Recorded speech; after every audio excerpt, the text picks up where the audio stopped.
جناب یوسف علیہ السلام نے التجا کی رب السجن احب الی مما یدعوننی الیہ، خدا بندہ آزادی میں میرا کردار خطرے میں نظر آتا ہے، مجھے قید عطا کر۔ رب العالمین نے فرمایا فاستجاب لہ، ہم نے اپنے پیغمبر کی التجا قبول کی، فصرف عنہ کیدہن، اور ان کی سازشوں سے بچا کر اپنے پیغمبر کو جیل بھیج دیا۔ وَدَخَلَ مَعَهُ السِّجْنَ فَتَيَانِ، دو اور نوجوان بھی جیل میں حضرت یوسف کے ساتھ ہیں۔ قَالَ أَحَدُهُمَا إِنِّي أَرَانِي أَعْصِرُ خَمْرًا وَقَالَ الْآخَرُ إِنِّي أَرَانِي أَحْمِلُ فَوْقَ رَأْسِي خُبْزًا تَأْكُلُ الطَّيْرُ مِنْهُ نَبِّئْنَا بِتَأْوِيلِهِ إِنَّا نَرَاكَ مِنَ الْمُحْسِنِينَ۔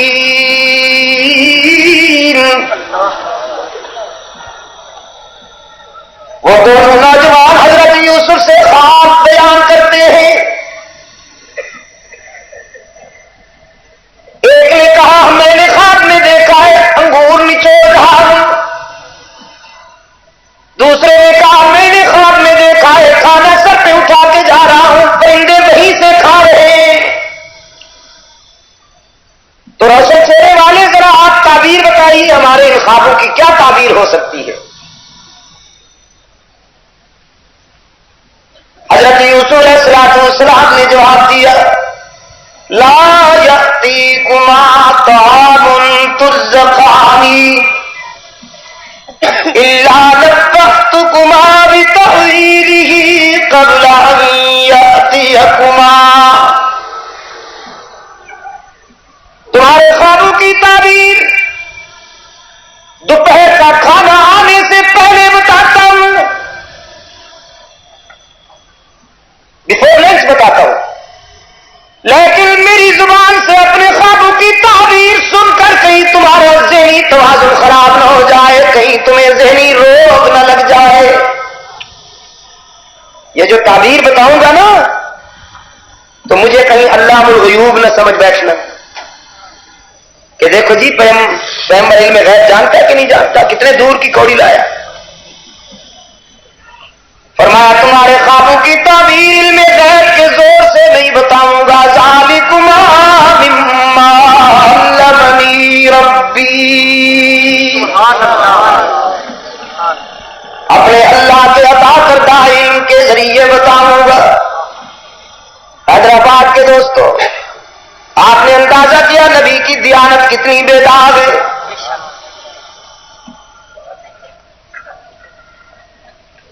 ہوتا نا آج کل کا کوئی بابا زلف دراز کہتا جی جو پوچھنا ہے پوچھو، حضرت بڑی پہنچی ہوئی سرکار بیٹھے ہوئے ہیں۔ دعویٰ یہ ہے کہ زمین و آسمان کے قلابے ملاتے ہیں اور دن بھر بیٹھے رہتے ہیں، دھوپ میں سڑتے رہتے ہیں، سردی میں اکڑتے رہتے ہیں، کوئی پوچھنے والا نہیں ان سے کہ جب تم اتنی بڑی شے ہو کہ زمین و آسمان کے قلابے ملاتے ہو تو یہاں دن بھر کیوں سڑتے ہو دھوپ میں؟ آرام سے گھر میں ڈرائنگ روم میں بیٹھو، سب کچھ وہیں منگوا لو۔ کوئی نہیں جانتا، سب ڈھکوسلے ہیں، بس وہی جانتا ہے۔ کون جانتا ہے؟ بس وہی جانتا ہے۔ لیکن پیغمبر کی دیانت پہ قربان جاؤں، فرماتے ہیں ذالکما مما علمنی ربی، یہ علم میرے اللہ کا عطا کردہ ہے اور میں اسی علم کے ذریعے تمہارے خوابوں کی تعبیر بتاؤں گا، لیکن تعبیر بعد میں، تبلیغ پہلے۔ نبی کا ذوق دیکھا آپ نے؟ اور آج کل کے حضرت صاحب کیا فرماتے ہیں؟ نذرانہ پہلے تعویذ بعد۔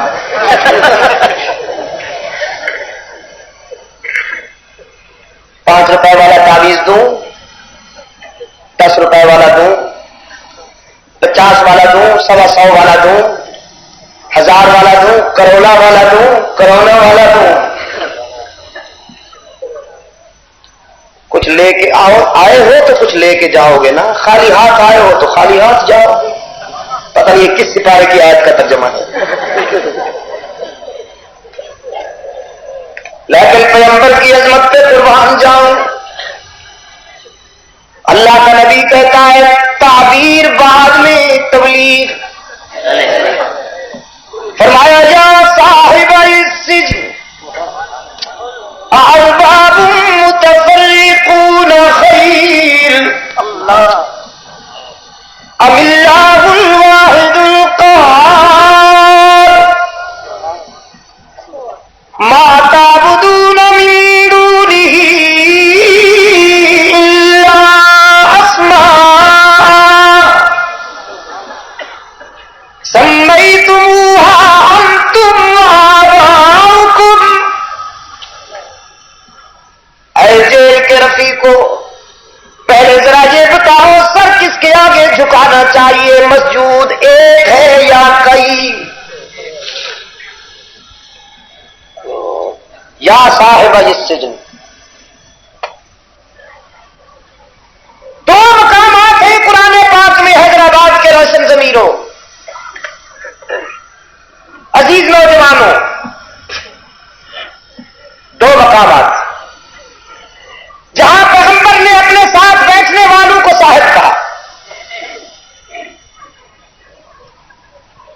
ایک یہاں جیل کی تنہائیوں میں حضرت یوسف نے اپنے ساتھ بیٹھنے والوں کو صاحب کہا, اور ایک غار ثور کے خلوت نشین نے اپنے یار غار کو صاحب کہا.